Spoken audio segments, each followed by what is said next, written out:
Welcome back to another episode of Break the Line. I'm Samuel. And I'm Charleton. And welcome to our 1-year anniversary episode. Ooh, we're going to have like confetti and, I don't know if I said that last week because it's kind of weird how dates work out. Last week was like the day before our first episode. First 2 episodes ever came out. Right. So is this our 1-year anniversary or was that our 1-year anniversary? This week. Tell us in the comments below. Or anniversary gang, let's talk. Anniversary gang? I don't know. Or if last week I already said that, you can play that clip over top of this one, Charleton, or editor Charleton. I don't know. So anyway, happy anniversary. Happy anniversary. Happy anniversary. Where we take a deep dive into the arts of mime and choreography. And today we have something special. And by something special, I mean something, well, you got to start somewhere. Hey! So this month we are going over songs that I've choreographed. It's very fitting that we're starting here because it's like an anniversary episode, so you got to start somewhere, which is what we did. We literally were like, I don't know, what episode do you want to do first? And we went to the first video on the Digital Mime page, and it was Alcatraz. Yeah, it's true. That is actually true. We were just like, we don't know what to start with specifically, so let's just start at the beginning, and what do you know? And so now we're here. We've come a long way. Yep, so the song that we're doing today is Start Somewhere by Toby This is the first solo mime song that I have choreographed. Now, it is not the first song that I've choreographed. I'm pretty sure that honor goes to, well, it goes to Jesus Freak, but that never actually got presented. The first song that got choreographed that was presented, I think was I've Been There by Mark Schultz. Yeah, a lot of lost media here. Which is lost media. And yeah. But for my month of August, we are actually going through all the solo mimes that I've written because that seems to be my MO. My niche. Because his group mimes are trash. Yeah, we also covered a bunch of his other group mime stuff, so we figured we'll focus just on your solo work. Yeah, because like technically one of my earliest team mimes that's recorded is actually 8-Bit Jesus, but we've already gone over 8-Bit Jesus. Yeah, and then another like non-solo would be He Moves, You Move, which we've also already gone over. So it's, at this point it's like, okay, well, let's just do solos. This I think, because it fits with my MO. Your MO. It fits a lot better. Your MMO. It fits with your MMO. Yes, my massively multiplayer online role-playing game. Yes, exactly. So, a little bit of backstory about this song. This is Start Somewhere, like I said. Toby Mac. I'm not a fan of Toby Mac. Just hate me in the comments below. My childhood. To be fair, KJ5... He saved me. I'm a little older. KJ52 was my childhood white rapper. I mean, my childhood Christian white rapper. I like childhood Christian white rapper in the comment. Christian childhood rapper gang in the comment. Exactly. I can tell you so much about KJ52. It's not funny. What's KJ52's first name? Jonah. Yeah. And what is the 5 and 2 fish? Yeah, Mm-hmm. Which he said in his third album, second song. Yeah, because his name is KJ, aka KJ52. Yeah, that's the second track of that album. Okay. So anyways, just to start somewhere, this song, like, I really liked doing solo mimes, and I noticed that there was kind of a gap in the market for solos, and so I just started writing some, and it met a problem. It solved a problem that I had, which was I didn't have a team, and it also met a need of like unique new songs. Because like there were a few, maybe like a handful, like 5 solo mimes that had survived the test of time. One of them being Thief, and Thief is amazing, like top tier song. Right. I always say Watch the Lamb, but it's Watch the Lamb. I always flip that one and Pledge Allegiance to the Lamb. Yep. He's Alive. There was an older version of that. Moses, which I talk about, like I've seen like a DVD or VHS. Maybe it was VHS. It's real old. Back in the day. All I'd say, there weren't very many. And they weren't necessarily very good. Yeah. And so I started writing some. And what do you know? They're not very good because Shocker, I was new. You have to start somewhere. Sorry, that's going to be the pun. It's the whole thing. Yeah. So this song is about like a broken marriage, essentially.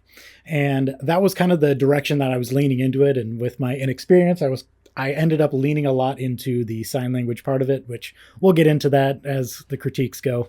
But this song in particular was presented at... well, we're going to do 2 at once. Oh, yeah. We got this thing that I don't know what he's going to do, but he's going to present 2 versions of Start Somewhere at the same time. One of them I presented at my church back in the day, and another one I presented at Mime Camp. Mm-hmm. And they're both pretty similar, but there's like slight nuances that are different, I guess. I feel like the earlier version wasn't his best acting, but it's the clearer video, whereas the second one is more expressive, but it's a little blurry on the video. So we figured we'd show you both. It's a single mime, so you can literally just crop and paste just him. You don't need much of the background, so that's enough to get spatial awareness. Yep. All right. Shall we get going? Should we start? Yeah. Okay. There we go. Somewhere. Anyway. We're gonna start. So start somewhere. Yep. And how did you choose to start this? So it's supposed to establish the scene of like you're having an argument with somebody, and you'll find that it's like dude's wife. Yeah, I love the one at Mime Camp because you get so much more expressive as far as the anger. It's a cool little technique where you're doing all this tucking and resistance and everything. Yep. And calm. I went a lot more into it than at my church, especially because the one at the church was kind of an earlier version. I was still working with things. Different audience. I'm assuming a lot more older people based on the video. No, I think we'll get into it when it talks about like what makes a good solo mime. In some regard, it must lean into the lyrics. It's hard to give a whole story just by yourself. The lyrics definitely carry a lot of solo mimes. And I don't think that's necessarily bad. I think that's just something you have to be aware of in the choreography. Yeah, and you can't lean into it too far. Yeah. And that's something I think is the problem with this one is like the issue is that I lean way too far into the solo. Like here we have like a little bit of story going on of what's going on, and frankly the parts where I'm not following the lyrics tend to be the greatest storyline parts, which is ironic, you know? No, and that makes sense. We have to get creative to actually tell the story, because I don't see enough establishment of the marriage, and that's where you would need to become the other character briefly enough to see that. And even though this does talk about sleeping, it is a little bit dull as far as the second act blues.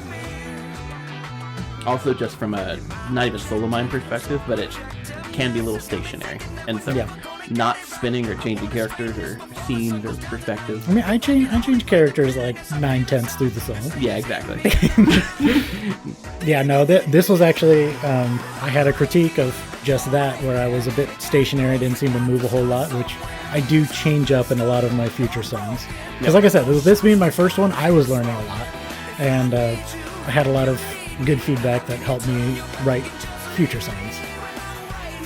Yeah. No, and it's a decent song for choreograph. It's just a matter of how do you like get that purpose and that's I'm gonna do it. And this part, I actually really like the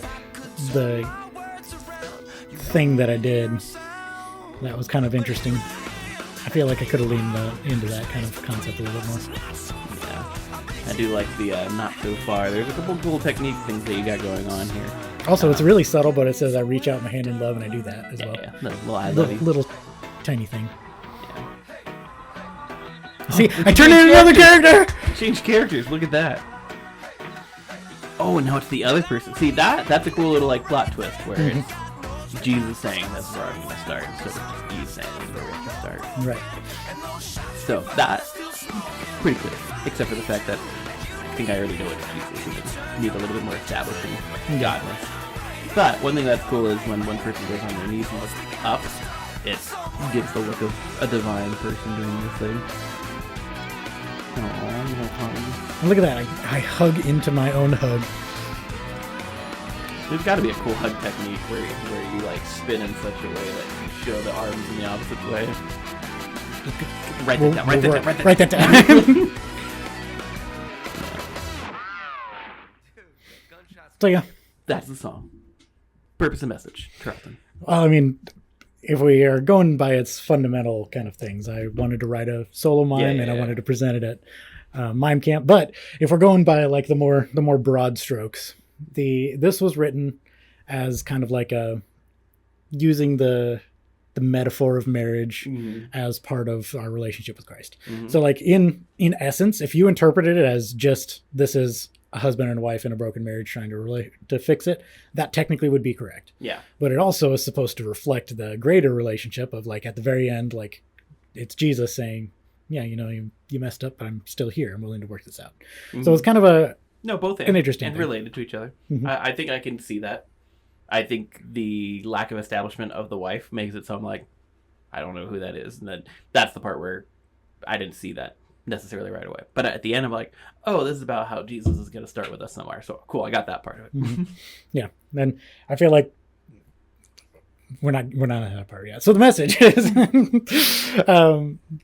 so that's really what the message and purpose. I feel like where you'd put this in a lineup, this one is one of those where it's somewhere middle right. of the road. If it was punchier or had a harder thing, I would get probably near the end as an application of, we've gone through all this gospel stuff and you're thinking maybe I'm a mess. Got to start somewhere. Something to that effect. Yeah. So could be closer to the end is where I'd probably put it, because I don't see it fulfilling the gospel-y type message of the intro. So right, yeah. But I needed to have a little bit more bite to the end. You know what Need I'm saying? some oomph. Yeah. Okay. Yeah. And it's tricky when you have a solo mime, because it's weird to just have a group mime and then throw everybody off stage and do a solo mime unless you have other things going on. But this could also be just a good one-off. That's the other kind of purpose that it can have. Well, single mimes are really good for one-off. Yep, which, when I did it at my church, that's what it was. It was just a one-off. And there were several songs that I've done. Like I did a version, He Moves, You Move, at that same church. That was just a one-off. It was just, people were, it was like a fifth Sunday worship night, I think it was. Sure. And so on those Sunday evenings, we would have like a time where everybody would come and maybe sing a song, maybe read a poem or whatever. And I would present mime songs. And so I did that a few times, and this was presented there. And He Moves, You Move was presented there. I think I presented Thief there. Sounds about right. All of our single and duo mimes. Yeah, that's all of them. There were none left. Kind of. Yeah. So things that went well in this song.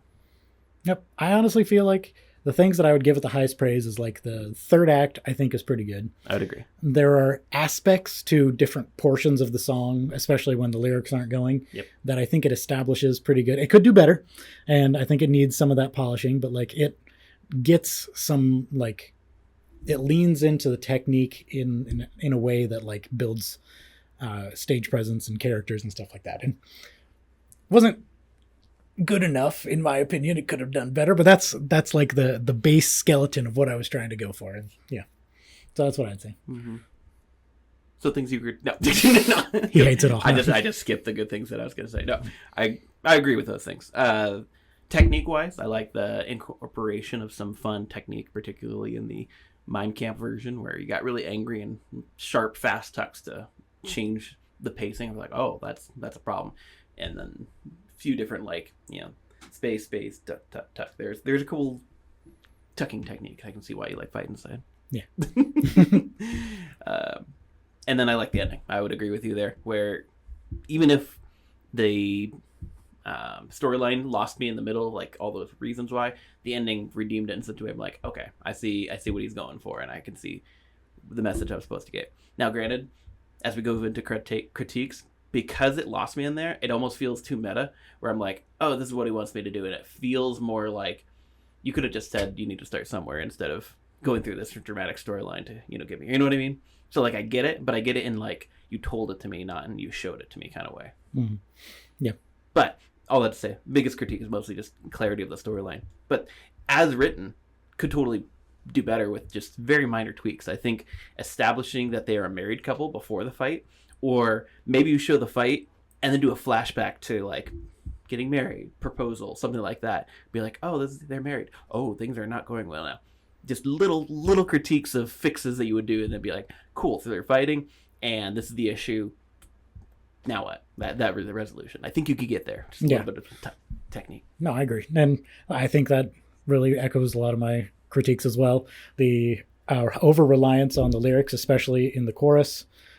Second act blues is a real problem with this song for sure. Solo choruses, I don't know what you do. They're because you're reliant on the lyrics, you do things that are in symmetry to that. So we've talked about Everything to Me, how you do the chorus the same way, except they're more dramatic each time. Yeah, and that's a way especially it's oriented differently as well. Correct. So there's a way to handle that, but sign choruses are inherently just kind of what they are. So unless you have a storyline that can bar over that and ignore the lyrics, you're going to have that. And with solo mimes, you can't ignore the lyrics. It is the story.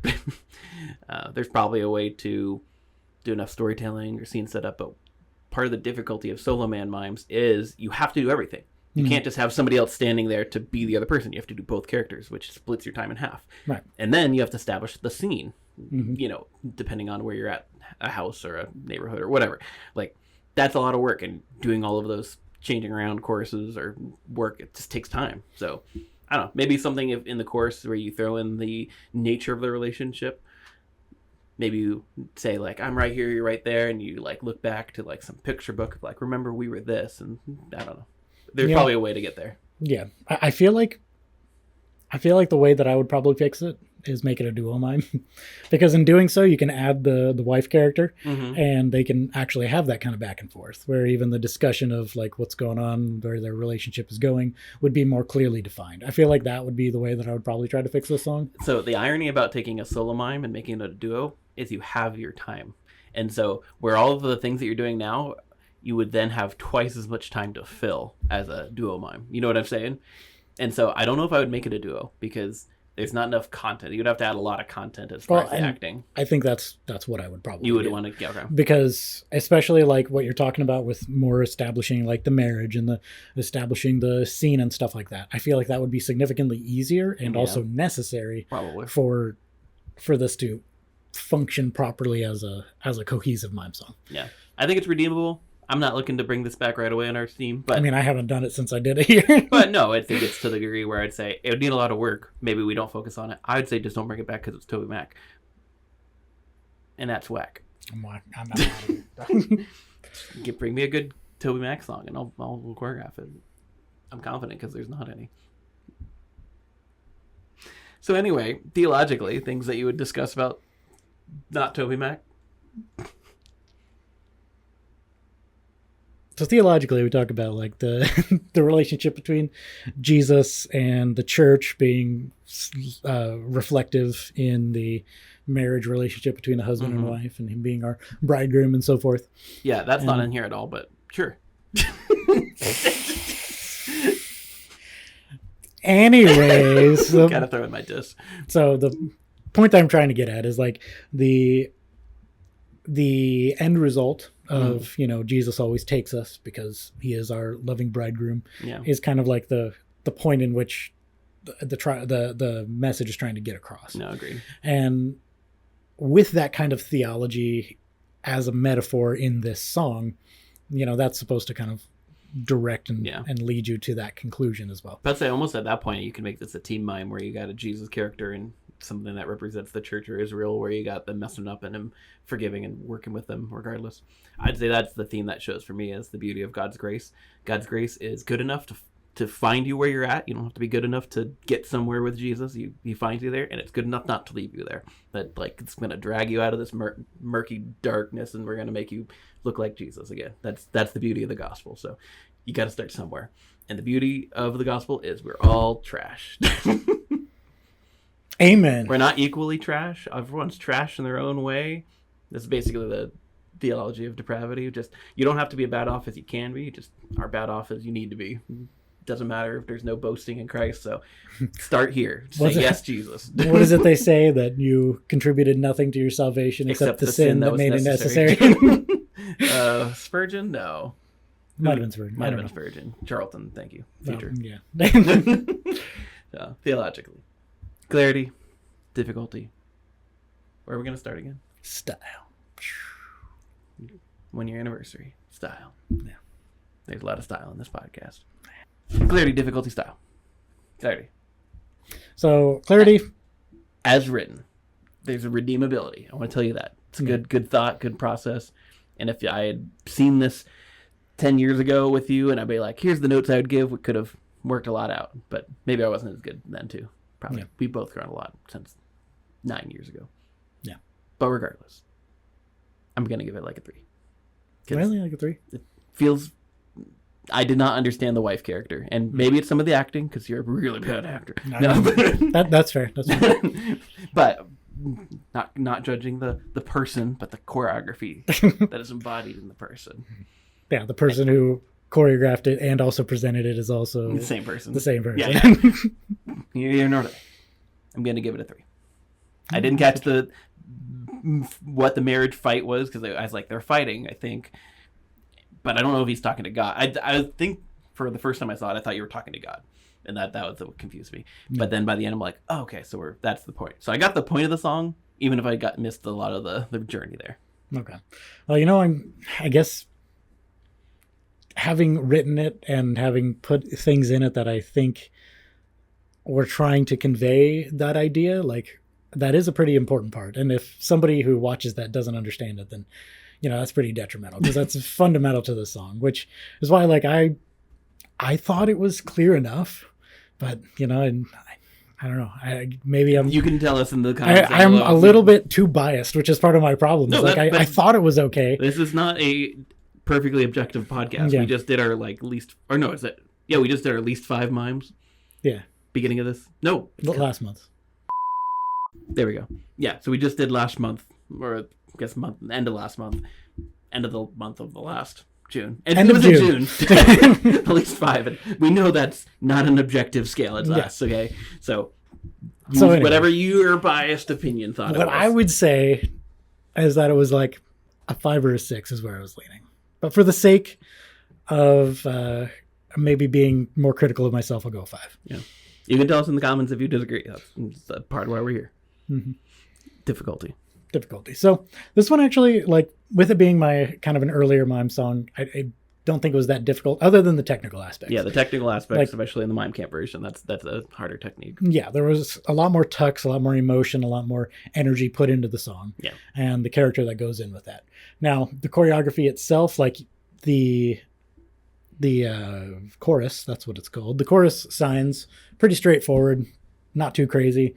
It's got some sign language, not too terrible, but maybe it would take a little bit of time. Just some grinding out of the sign language. Yep. And then the actual difficulty would come in the establishment of the scenes. Yeah. All in all, though, it's not that bad. As written, not as hard. With our edits, we'd make it much harder because you'd have to do a lot more work because spinning and otherwise. But as written, it's going to give it like 3 again. Just feels like not... The difficulty is in the technical aspects of, hitting the strong hits, the tucks, and everything. But everything else is some version of sign language, which is mildly easy. You hear the lyrics, you do the thing, and remembering cues. But those feel like that's in every song, and it's a solo mime. So if I was comparing it to an easy team mime, it'd probably be more difficult than that. But it's I'm judging it in line, I guess, with other solo mimes. You know what I'm saying? Sure. So at the solo mime scale, it's a 3. Now, if we were judging it of all songs of all time, it'd be bumped up a little bit, just, being only one person. But. Yeah, I feel like that's fair. And, because, like, difficulty, I was going to give it a 5 because, like, while the sign language isn't that complicated, there is still a bunch of sign language, and it's very heavy cue intensive, lots of technique. But once again, the choreography isn't difficult. Mm-hmm. So I feel like 5 is probably about where I'd go. Again, as written. And then style. Has some style. 749. It also has the sin of stationary. Yes. Yeah. And that's one of those, like... Yep. I'm going to give it another 3. 3's across the board. 3's across the board, jeez. But I think you like this one less than Sick of It. That's pretty crazy. No, Sick of It's way worse. Especially theologically. But, it's only 10% heresy. Maybe only like 8. You can watch our podcast for that one. But style, it has the cool techniques, but it sits still a lot. I could use more. There's more that could be done with the solo. Yeah, we talk about breaking bounds. And next week, I'm excited for next week. You improved with your solo mimes. That definitely is the song, progression of this month. The layers of what happens, like, it gets progressively way better until for you to look forward to at the end of August. Our last one is actually my favorite solo mime of all time, and I also wrote it. And I'm just saying, it's awesome. And if you don't like it, then you can shove it into the oven and take it out. That's a pizza that we're talking about, and that is a delicious pizza. It is the best solo mime that you've ever written. I agree with that. I've never compared it to other solo mimes, so I couldn't tell you. But we'll get into it later. That's spoilers. So what are you gonna rate it on style? Watch the Lamb's pretty great, so Yeah, Watch the Lamb is a great song. Yeah. Mm-hmm. I'm more of a Thief guy myself, but I mean, Thief's pretty great. I like that song better than Thief, but whatever. Stop wasting your future time. Whatever. You're just This is editing time that you're wasting right now. Whatever. Whatever. You're gonna have to edit all this out. Nah, I'm just gonna leave it all in. Let this awkward time happen, and you viewers, waiting, you're stuck here. Our tens of viewers are leaving this video rapidly. Maybe, heck, I might even turn it. Are you gonna actually?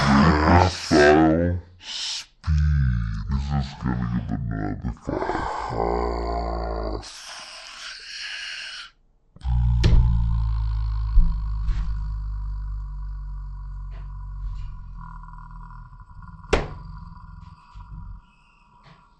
Anyway, so we're talking about breaking the bounds. Breaking bounds. This song, the issue that it has is it really doesn't break a whole lot of bounds, and that's why I probably would give it a little bit lower.